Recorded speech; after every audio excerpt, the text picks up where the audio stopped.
can remember every detail about Beijing.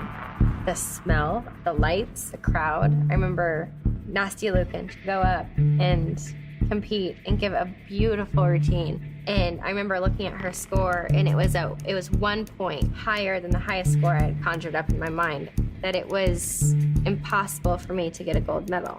I remember my heart just sinking. The entire world is being told. Do I even go out and compete? Do I just throw it? I remember thinking, well, if you can't win the gold medal, at least prove to the world that you deserved it. And starting my routine and giving the best routine of my entire life. I'd never felt lighter in my life. I felt like I was on top of the world. I remember seeing 50,000 people on their feet giving me a standing ovation. I told everybody it was the biggest honor of my life, but really kind of crushed my heart. I remember being given the silver medal on the podium. The person who did it gave me a hug and told me, he said, "I'm sorry." And I remember that being really strange for me, because it's kind of like I was being given a silver medal at the Olympic Games and being told I'm sorry. So it was kind of like a validation in my heart that I had failed. I got 2 more silver after that, then finally got a gold. But it was like once I got the gold, it didn't matter. I felt like the damage was done. I would go to school every day, and every single person would be asking about gymnastics or watching me on TV or reading an interview. Every news article in the entire world said that I was gonna come home with 4 Olympic gold medals, and I'd given 200% that day in competition and laid it out on the floor, but I felt like I had failed the world. I felt like since the world saw me as nothing else, then if I failed at being a gymnast, I failed at being a human being. I was 16 years old, living in a fishbowl. You know, every single person and their mother was applauding and congratulating me, and also critiquing me because I was on a world stage. It was now about what I wore and how I looked.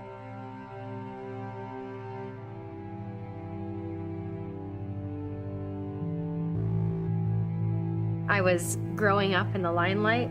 I was 16 years old and, you know, a muscular gymnast, and I was not even 4'8", and I was dancing next to girls who were, you know, supermodels. And I remember at 16, 17, from Dancing with the Stars, reading all of these blogs and reading newspaper articles and seeing headlines of people criticize my weight and my appearance and, you know, my personality and my character, and it affected me immensely. It drove me to try to change everything about myself. Trying to act like someone you aren't and trying to look like someone you will never be is exhausting and draining, and, you know, feeling like the world doesn't accept you for who you are, kind of, it hurts your heart. I feel like when all of that kind of compiled into one big moment, and it was this 2012 comeback, and I had all these sponsors, and I think around 6 months before the actual Olympic trials, I was hitting probably my all-time low. I was spending probably over 40 hours a week training. I was constantly trying to lose weight, but it wasn't happening. My parents wanted me to go see a psychologist or go see a doctor because they thought I was like clinically depressed. I remember I was like losing hair. I wasn't able to sleep. I wasn't eating properly.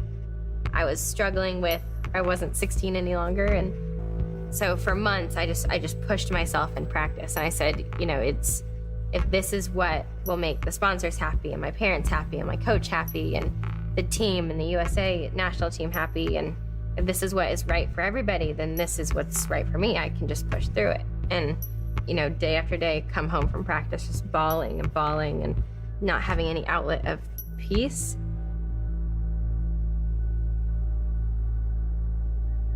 I remember walking into practice one day, getting up on the beam and like standing at the edge of the beam, looking down getting ready to start flipping. And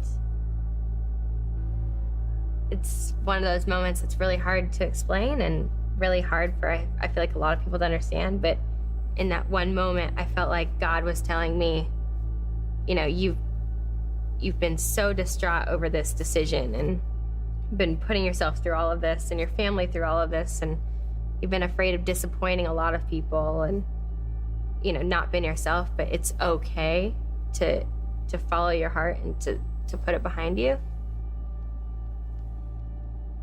In that instant, I felt the entire world just like be lifted off my shoulders.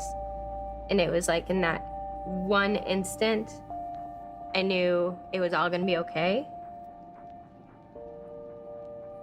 I was giving my heart and soul and getting to a place that I was not proud of, all for that gold medal again, that I distinctly remember in 2008 not being the greatest thing in the world. And I think it's just kind of that validation that there's always more. God is the answer to everything. And Jesus sacrificed his life on the cross so that when I stood up there and I was given that gold medal, yes, it's a monumental and amazing experience and wonderful thing, but it's not the end all be all. Yes, I can work my whole life to become the CEO of a company or to make a certain amount of money or to win 12 more Olympic gold medals, but it's not the purpose in life. And he will always be my greatest reward and my proudest reward. My name is Shawn Johnson, and I am second.